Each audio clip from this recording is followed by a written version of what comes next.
بسم اللہ الرحمن الرحیم۔ آج بہت اہم ترین پروگرام پیش کیا جا رہا ہے۔ یہ حج کے ایام کا متعلق پروگرام ہے۔ میں اس کو پہلے بیان کر چکے ہیں ہمارے آج کے سلسلے میں، اب دوبارہ پھر میں ترتیب اس کو بیان کروں گا۔ اس کو تقویم ایام حج، اس کے 5 مرحلے ہیں، یعنی حج کے دنوں کی تقویم یا حج کے دنوں کی جنتری یا اعمال کا طریقہ کار جو ہے، یہ ترتیب اور اعمال کی تفصیل ہے۔ 5 روز میں کیے جانے والی عبادات اور اعمال کی تفصیل جو حج کے مناسک کہلاتے ہیں اس کے پر ہوگا۔ سب سے پہلے صرف دین و تاریخی بات بتایا جائے گا، پھر عمل ہوگا، پھر فائدہ یا اس کا حکم ہوگا۔ پہلا دن ہے عرض الحج، اس کا پہلا مرحلہ ہے یہ محرم یعنی مکتب سے ہدایت روانگی برائے مینا کی روشنی میں احرام باندھ لیں۔ عام طور رش کی وجہ سے محرم حضرات اپنے حجاج کرام کو 7 ذو الحج کی مغرب کے بعد یعنی 8 ذو الحج کو بسوں کے ذریعے مینا سے ان کے خیمے میں پہنچانا شروع کر دیتے ہیں۔ اور حجاج کرام سے گزارش ہے کہ وہ اس عمل میں معلمین اور ان کے عملے سے مکمل تعاون فرمائیں، جو ان کے منتظمین ہیں ان کے ساتھ مکمل تعاون فرمائیں۔ آج حج کا پہلا مرحلہ ہے جو شروع ہو گیا ہے۔ اگر اس میں کسی وجہ سے پریشانی پیدا ہو گئی تو حج کے اہم مناسک کی ادائیگی میں مشکل پیش ہو سکتی ہے۔ اس کا بعد غسل کریں یا وضو کریں، اور جسمانی پاکیزگی کے لیے غسل فرمائیں۔ اگر کسی وجہ سے غسل نہ ہو سکے تو وضو ضرور کریں۔ حج کرنے کی نیت کریں، اپنے رب کے حکم کی پیروی میں اخلاص سے قلب سے حج جو بھی ہو، یہ کریں حج کران ہے یا حج مفرد ہے حج تمتع ہے، اس کا نام لے کر اس کا حج کی نیت کریں۔ پہلے ہم بیان کر چکے ہیں۔ احرام باندھنے، اپنے رہائش والے مقام سے احرام باندھنے۔ 5 روز کے لیے بہت ضروری مختصر سا سامان ساتھ لیں۔ خیال رکھیں کہ سامان وزنی نہ ہو۔ 5 روز کے خرچ کے لیے ضروری رقم ساتھ رکھ لیں، اور پھر 2 رکعت نماز نفل برائے احرام حج ادا کریں۔ اب آپ نے حج کا احرام باندھ دیا ہے، تلبیہ پڑھنا شروع کر دیں۔ احرام کی حالت میں ممنوع امور سے اجتناب کریں۔ کوئی بھی ایسا کام مت کریں جو محرم کے لیے ممنوع ہوتا ہے۔ اپنا ایک لمحہ ضائع نہ ہونے دیں۔ تلبیہ کثرت سے پڑھتے رہیں، لبیک اللہم لبیک لبیک لا شریک لک لبیک ان الحمد والنعمت لک والملک لا شریک لک۔ اور اس کے بعد صحیح کریں۔ اگر صحیح پہلے کرنی ہے تو کعبہ کا طواف کریں اور 7 چکر لگائے، ورنہ اس عمر کی ضرورت نہیں ہے۔ یہ حج افراد والوں کے لیے اختیاری عمل ہوتا ہے۔ مقام ابراہیم کے قریب 2 نفل رکعت برائے طواف ادا کریں۔ اگر طواف کیا ہے تو 2 رکعت نفل واجب طواف بھی ادا کرنا ہوگی۔ آپ زمزم نوش فرمائیں، دعا کریں، اور اس کا جو نقطہ ہے وہ ہے پروگرام کے مطابق ملک کی طرف سے مہیا کی جانے والی بس وغیرہ میں سوار ہو جائیں۔ اب سفر حج کا باقاعدہ آغاز ہوا چاہتا ہے۔ حج کے لیے روانگی کا پہلا مرحلہ انتہائی نظم و ضبط، صبر و تحمل سے ادا کریں۔ بلا وجہ حزام اضطراب کا اظہار نہ کریں۔ سوار ہوتے وقت اپنے دیگر حاجی بھائیوں کا خیال بھی رکھیں۔ جلدی اور ہلڑ باری سے پرہیز کریں۔ ذکر و اذکار اور تلبیہ پڑھتے رہیں۔ اور اس کے بعد 10واں نمبر پر مکہ مکرمہ سے مینا تک تمام راستے ہلکے آواز میں تلبیہ پڑھتے رہیں۔ بسوں میں بیٹھے ہوئے یا پیدل جا رہے ہیں تلبیہ پڑھتے رہیں۔ بس میں سکون اطمینان سے بیٹھیں۔ خیال رہے کہ حجاج کا ایک جمع غفیر مینا کی طرف جا رہا ہے۔ راستے میں ٹریفک کا ازدحام کی وجہ سے دیر بھی ہو سکتی ہے۔ صبر و تحمل سے کام لیں، گھبرائیں نہیں۔ اب بس اپنا ذکر و اذکار کرتے رہے، تلبیہ پڑھتے رہے۔ نمبر 11، مینا پہنچ کر محرم مکتب کی طرف سے فراہم کیے گئے خیموں میں ٹھہریں۔ اس موقع پر نظم و ضبط کی اور پابندی کو ملحوظ رکھیں۔ ہلڑ باری سے پرہیز کریں۔ محرم کا عملہ خیموں کے گیٹ پر موجود ہوتا ہے۔ وہ آپ کو آپ کے خیمے کی نشاندہی کر دے گا، اور اس کی ہدایت کے مطابق نہایت پروکار انداز سے اپنے خیمے کی طرف تشریف لے جائیں، اور اطمینان سے خیمے میں اپنی جگہ پر اپنا سامان رکھیں۔ درود شریف تلبیہ جاری رکھیں۔ کھانے وغیرہ کے لیے باوقار انداز میں سارا عمل بجا لائیں۔ کوشش کریں کہ اپنے دوسرے بھائیوں کو بھی شریک کریں۔ اور 12 نمبر مینا میں ظہر اور عصر کی نماز ادا کریں۔ اگر آپ کا خیمہ مسجد خیف کے قریب ہے تو کوشش کریں نماز باجماعت ادا کریں۔ اس کے ساتھ ساتھ اللہ تعالیٰ کا ذکر، نبی اکرم صلی اللہ علیہ وسلم پر درود و سلام پڑھتے رہیں۔ اگر آپ مکہ میں مسافر ہیں تو جہاں بھی آپ مسافر ہی ہوں گے، مینا کا علاقہ مکہ ہی میں شمار ہوتا ہے۔ مسافرت کی 15 دن کا فارمولہ ذمہ میں رکھ کر اپنی نمازیں ادا کریں۔ اگر آپ مکہ میں مقیم ہیں تو یہاں بھی مقیم ہی ہوں گے، اس حساب سے نمازیں ادا کریں۔ آج مینا میں پہلا دن مرلہ مکمل ہو گیا الحمدللہ۔ اب دوسرا مرلہ دوسرا دن 9 ذی الحج اسلامی تقویم کے، یہ دوسرا مرلہ اسلامی تقویم کے اعتبار سے مغرب کے بعد دوسرا دن جب تاریخ شمار ہو جاتی ہے۔ حج کا دوسرا دن ہے اور اب مینا میں ہے، دن گزر چکا ہے، اب رات شروع ہو چکی ہے۔ مغرب کی نماز کے بعد کھانا وغیرہ کھانے کے بعد حجاج سے حج کے مسائل اور اسلام کی عظمت و حقانی پر گفتگو میں حصہ لیں، دوسری جاری رکھیں، دنیاوی باتوں سے پرہیز کریں۔ نماز مغرب اور نماز عشاء اپنے وقت پر ادا کریں۔ سفر حج کی پہلی رات ہے، حجت المقدور تسبیحات، درود شریف، مصنون دعائیں، ذکر و اذکار کریں، آرام بھی خوب کریں، دوسروں کے آرام کا موقع بھی خیال رکھیں۔ اپنے خیموں کے علاوہ رات میں یا بس سڑک پر رات گزارنے سے مکمل اجتناب فرمائیں۔ نماز فجر ادا کریں، ناشتہ وغیرہ سے فارغ ہونے کے بعد مختصر سامان کے ساتھ میدان عرفات کے لیے تیار ہو جائیں۔ مقرر وقت پر اپنے خیموں سے منظم انداز میں خیموں سے متصل سڑک پر اطمینان سے انتظار فرمائیں۔ معلوم طور سے فراہم کی جانے والی بسوں پر اطمینان اور باوقار انداز میں سوار ہو۔ آج کل ریل گاڑی چلتی ہے، معلوم کے طریقے کے مطابق بتائے ہوئے طریقے پروگرام کے مطابق طے پروگرام کے مطابق ریلوے اسٹیشن کی طرف جائیں۔ جو طریقہ کار اختیار کیا گیا اس کو اپنائیں۔ معلوم کی طرف سے فراہم ہونے والی بسوں کے ذریعے یا ٹرین کے ذریعے جیسے بھی ہو، جو طریقہ کار افراتفری دکم پہ سے اجتناب کریں، جس کو خیال رکھتے ہوئے ٹرین پر یا بس پر سوار ہوں اور تلبیہ پڑھنا نہ بھولیں۔ تلبیہ پڑھتے رہیں، لبیک اللہم لبیک لبیک لا شریک لک لبیک ان الحمد والنعمت لک والملک لا شریک لک، یہ پڑھتے رہیں۔ مینا سے عرفات تک راستے میں خوب تلبیہ پڑھیں۔ یہ یاد ہے کہ تلبیہ بلند آواز سے پڑھنا ضروری نہیں ہے، ذہنی آواز دل میں بھی پڑھ سکتے ہیں۔ عرفات میں پاکستانی حجاج کے لیے مخصوص شدہ خیموں کو قیام کریں۔ متعلقہ اہلکاروں کی رہنمائی میں اپنے معلم کے لیے مخصوص خیموں میں جائیں۔ خیموں میں تشریف لا کر اللہ کی نعمتوں کا شکر ادا کریں۔ آج اس نے آپ کو اپنے فضل و کرم سے نوازتے ہوئے میدان عرفات میں حاضری کا موقع نصیب فرمایا۔ یہ آپ کی بہت خوش قسمتی ہے، آپ کے لیے دنیا کا یعنی آج زندگی کا خوش قسمت ترین دن ہے کہ آپ عرفات کے میدان میں موجود ہیں، اللہ کے حضور موجود ہیں۔ عرفات میں ظہر اور عصر کی نمازیں، اگر آپ کو خیمہ مسجد نمرہ کے قریب ہے تو امام مسجد نمرہ کے پیچھے یہ دونوں نمازیں ایک ہی اذان لیکن علیحدہ تکبیروں کے ساتھ ادا کریں۔ حج کا خطبہ سنیں۔ نمبر 2، اگر آپ نے یہ نمازیں اپنے خیمے میں ادا کرنی ہے تو ہر نماز اپنے وقت پر علیحدہ اذان سے ادا کی جائے گی۔ کوشش کریں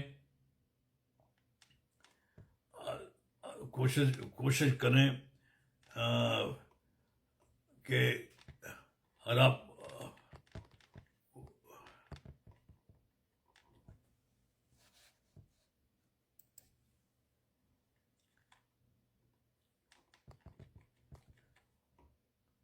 عرفات میں ظہر و نماز کی اگر آپ کا خیمہ مسجد نمرہ کے قریب ہے تو امام مسجد نمرہ کے پیچھے جو یہ نمازیں ادا ایک ہی اذان لے کر علیحدہ تکبیر میں ادا کریں۔ اگر آپ کی یہ نماز اپنے خیمے میں ادا کریں تو ہر نماز اپنے وقت پر علیحدہ اذان سے ادا کی جائے گی۔ کوشش کریں کہ خیمے میں یہ نمازیں باجماعت ہی ادا ہوں۔ کوشش کریں کہ خیمے میں یہ نمازیں باجماعت ہی ادا ہوں۔ اگر خیمے میں پہنچ کر تھوڑا سا آرام کرنا ضروری ہے، جو ملے کھائے پئیں۔ آج اس موقع پر کھانے پینے کی کمی نہیں ہے۔ دنیا بھر کی نعمتیں میں جیسا اللہ تعالیٰ کا شکر ادا کرتے ہیں، اپنی نمازیں اپنے مقام یا مسافر ہونے کے اعتبار سے ادا کریں۔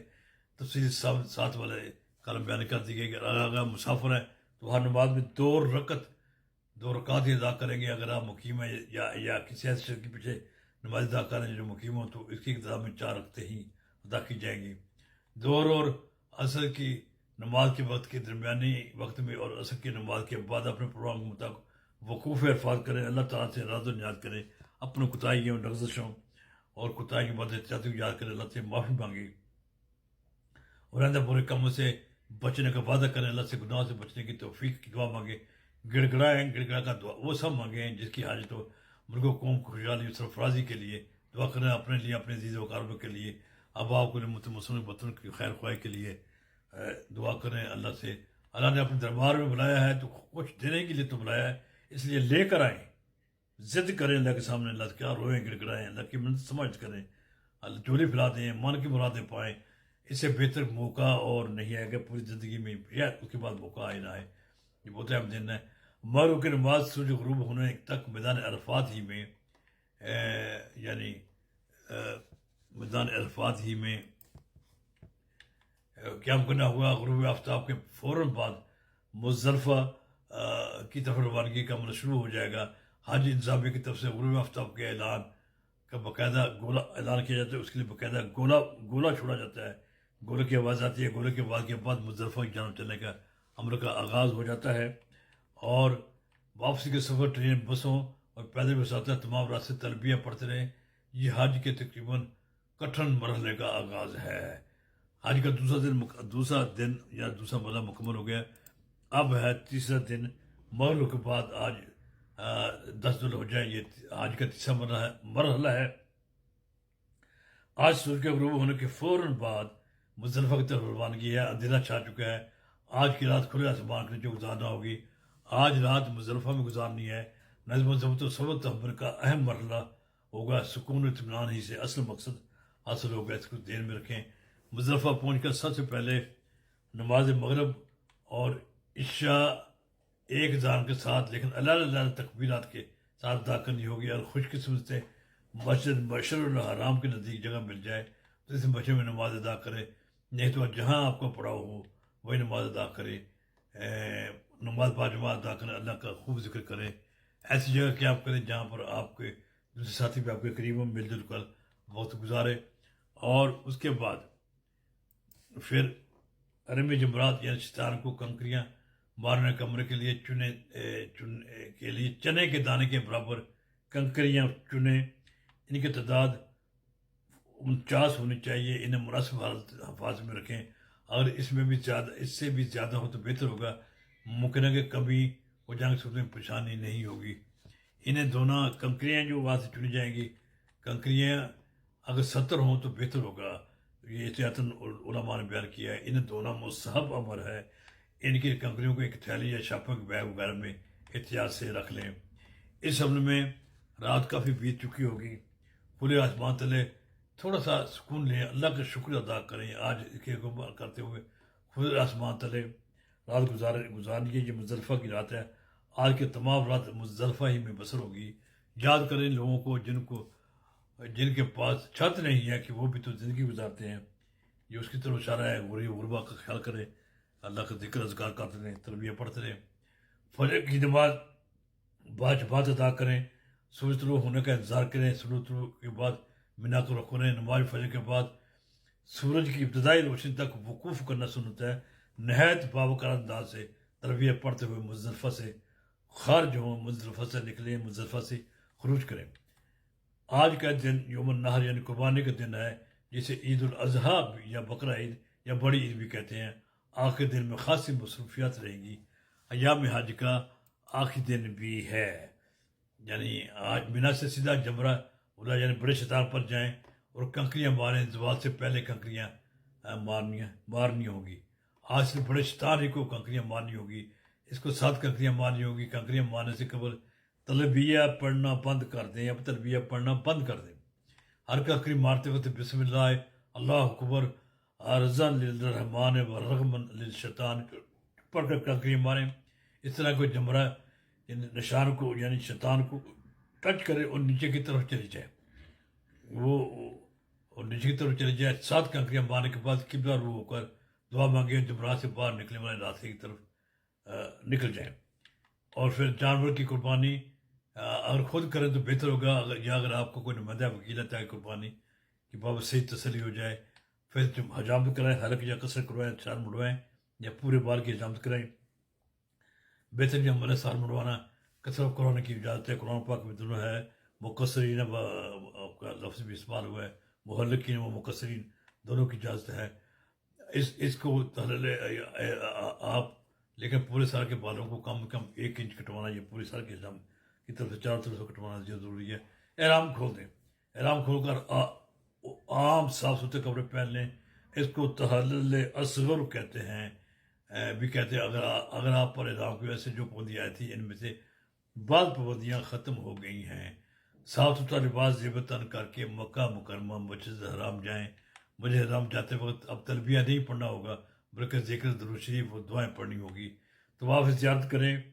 اگر مسجد کے سین میں ممکن ہو تو سین میں مسودہ دیگر مسجد حرام کے مراد یا پہلی منزل پر یا چھت پر جہاں جگہ میسر ہو وہاں آرام سے طواف، وہاں اپنے یعنی تسلی سے طواف زیارت کریں۔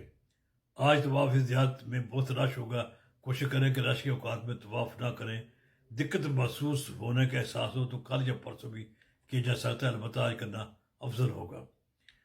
2 رکعت نماز طواف جو ہے مقام ابراہیم میں مسجد حرام میں کہیں بھی ادا کریں۔ رش کی وجہ سے مقام ابراہیم کے نزدیک طواف کر نفل ادا کرنے میں مشکل ہو تو پوری مسجد میں کہیں بھی یہ 2 یا نفل واجب طواف جو ہے وہ ادا کیے جا سکتے ہیں۔ خوب سیر ہو کر، خوب پیٹ بھر کر آپ زمزم نوش جان کریں۔ زمزم کے کنوں کو بہت زیادہ ٹھنڈے پانی پینے سے گریز کریں۔ یخ پانی پینے سے نزلہ زکام اور گلے کو تکلیف کا اندیشہ ہوتا ہے۔ موسم ہے کہ درمیان قسم کو پانی پیے، خاص کر بوڑھے حضرات کی اس بات کی احتیاط کرنا چاہیے۔ بہت شدید گرمی ہوگی، شدید گرمی میں پانی موسم ہوگا، نیم گرم پانی پیا جائے تو وہ مناسب رہتا ہے۔ مینا کو واپس آ جائیں اور اپنے خیمے میں قیام کریں۔ بلا وجہ اپنے رہائشی مقام پر جانے سے احتیاط کریں۔ بعض لوگ رہائشی مقام پر چلے جاتے ہیں، وہاں جانے سے احتیاط کریں۔ مکہ مکرمہ میں رات کو قیام نہ کریں۔ رات مکہ میں ہرگز نہ گزاریں، رات مینا میں ہی گزارنی ہوگی۔ حج کا تیسرا دن مرلہ یا تیسرا مرلہ مکمل ہو گیا۔ اب چوتھا دن ہے 11 ذوالحج۔ یہ چوتھا مرلہ ہے، آج کا چوتھا دن ہے۔ آج قدر آرام کا دن ہے، بالخصوص ان حجاج کرام کے لیے جنہوں نے کل طواف زیارت سے فراغت حاصل کر لی۔ آج کا پورا دن مینا ہی میں قیام ہوگا۔ معلوم طور سے فراہم کیے گئے شیڈول کے مطابق تینوں شیطانوں کو کنکریاں مارنے کے لیے تیار رہیں، اور زوال سے لے کر غروب آفتاب، یعنی زوال سے پہلے نہیں ہے، زوال سے لے کر غروب آفتاب تک رمی جمرات یعنی شیطان کو کنکریاں مارنے، تینوں شیطانوں کو کنکریاں مارنی ہوگی، ماری جائیں گی۔ اگرچہ اب کنکریاں مارنے کے وقت میں انسانی جان کی طرف کے اندیشے کی وجہ وقت کی قید میں نرمی کا فتویٰ دے دی گیا ہے۔ اس فتوے سے جوان اور صحت مند حجاج کو فائدہ اٹھانے کی کوشش نہیں کرنی چاہیے۔ کنکریاں مارنے کے لیے آپ کی طرف سے حجاج کے لیے جو راستے مقرر ہیں اس پر چلیں، سکون و صبر سے رہیں، جلدی و شتابی سے گریز کریں، کنکریاں کے علاوہ کوئی اور سامان ساتھ لے کر نہ جائیں۔ اور اس کے بعد سب سے پہلے چھوٹے شتاب کو ساتھ کنکریاں ماری جائیں۔ ہر کنکری مارنے سے قبل بسم اللہ اللہ اکبر رضان للرحمن و رغمن للشیطان کہہ کر کنکری ماری جائے، دکم پیل سے گریز کریں۔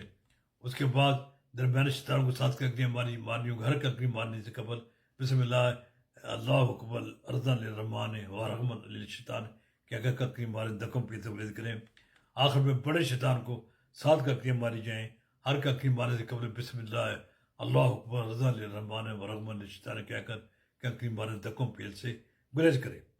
عبادت کے لیے پورا دن مینا ہی میں قیام ہوگا۔ ادھر ادھر کی باتوں کے علاوہ اللہ تعالیٰ کے ذکر، تلاوت و عبادت میں وقت گزاریں۔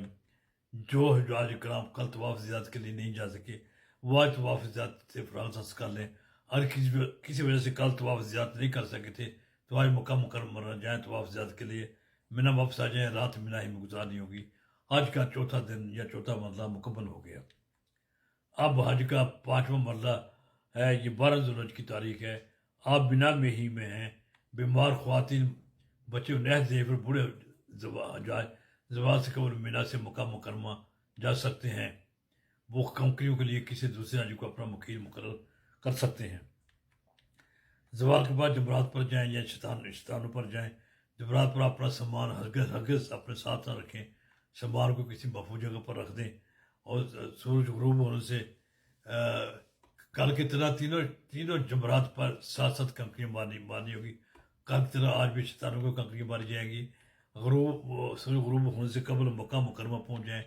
اگر کسی وجہ سے مینا سے نہ جا سکے تو 13 ذوالحج کو زوال کے بعد جمرات جائیں۔ ہر جمرے کو 7 کنکریاں مار جائیں، غروب سے قبل مکہ مکرمہ پہنچ جائیں۔ اپنے رہائش گاہ میں ٹھہریں، اپنے طے شدہ پروگرام کے مطابق باقی یا مکہ یا مدینہ میں گزاریں۔ طواف وداع کریں، وطن واپسی قبل کعبۃ اللہ کا آخری طواف کریں، دوبارہ آنے کی تمنا کریں اور دعا کریں، اپنے لیے، اپنے عزیز و اقارب کے لیے، اپنے وطن عزیز کے لیے، مسلمانوں کے لیے مکہ مکرمہ سے روانہ ہو جائیں۔ ملک کو واپسی کے وقت غیر ضروری سامان کی خریداری سے اجتناب کریں۔ ایک مقررہ حد سے زیادہ سامان ہو تو متعلقہ ایئر لائن اضافی اخراجات کا مطالبہ کرے گی، جسے پورا کیے بغیر سامان اعلان کی اجازت نہ ہوگی۔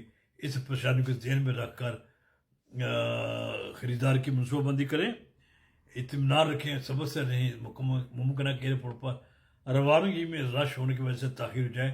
کسی کو کوسنے یا برا بھلا کہنے کے بجائے اللہ کا شکر کرے کہ وہ اپنے اندر حج کی وجہ سے آنے والی عاجزی اور انکساری کا دامن ہاتھ سے نہ چھوڑیں۔ حج سے پہلے والی اور حج کے بعد والی زندگی کے رنگ ڈنگ میں واضح تبدیلی کا اظہار ہو تو سمجھ لیں کہ اللہ تعالیٰ نے آپ کا حج قبول کر لیا ہے۔ اس کا شکر ادا کریں۔ شکر کا بہترین طریقہ یہ ہے کہ ہر ایک سے پیار محبت و عاجزی سے پیش ہے۔ حج مبارک ہو، حج مبارک ہو، حج مبارک ہو۔ خاتون انبیاء حضرت محمد مصطفیٰ صلی اللہ علیہ وسلم رحمۃ اللہ العالمین کا ارشاد گرامی ہے کہ حج مبرور کا بدلہ صرف جنت ہی ہے۔ بخاری شریف کی حدیث نمبر 773 ہے۔ اللہ تعالیٰ آپ کا حج مبرور دے، اللہ تعالیٰ حج مبارک کرے، اللہ تعالیٰ بار بار حج کرنے کی توفیق عطا فرمائے۔ جنہوں نے حج نہیں کیا ان کو بھی اللہ تعالیٰ اپنے گھر کا حج کی توفیق عطا فرمائے۔ والسلام علیکم ورحمۃ اللہ وبرکاتہ۔